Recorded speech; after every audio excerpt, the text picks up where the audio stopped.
بسم اللہ الرحمن الرحیم فرمان مصطفیٰ صلی اللہ تعالی علیہ وآلہ وسلم، جو مجھ پر ایک بار درود پاک پڑھے گا اللہ پاک اس پر 10 رحمتیں بھیجتا ہے۔ صلو علی الحبیب صلی اللہ تعالی علی محمد صلی اللہ علیہ وسلم۔ مسلم شریف کی یہ حدیث پاک ہے۔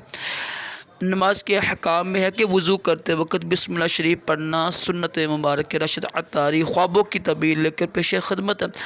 اور آپ دیکھ رہے ہیں اشعار تعبیر، ایک خواب کی تعبیر سنیں گے دریا میں نہ تہرنے کے حوالے سے۔ اگر کوئی خواب میں دیکھے نا، مرد یا عورت خواب میں دیکھے کہ وہ دریا میں تہر رہی ہے یا اس کی گھر والے تہر رہے ہیں تو اچھی تعبیر ہے یہ تو، یعنی مراد خاص مراد پوری ہونے کی اور دعا کی قبولیت کی بھی۔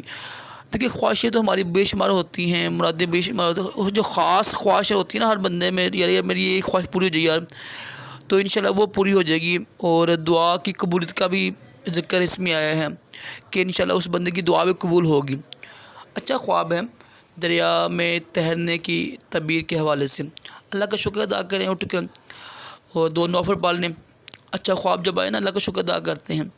اللہ پاک ہم سب کو بھی اچھے خواب دکھائے اور برے خوابوں سے محفوظ رکھیں، اور اپنے پیارے محبوب صلی اللہ تعالی علیہ وآلہ وسلم کی خواب میں زیارت بھی نصیب کرے۔ آمین کہا کریں، کیا پتہ کس کی آمین قبول ہو جائے، اور دونوں جہانوں کی بلائیں عطا کرے، تمام جسمانی روحانی بیماریوں سے محفوظ رکھے۔ صلو علی الحبیب صلی اللہ علیہ محمد صلی اللہ علیہ وسلم۔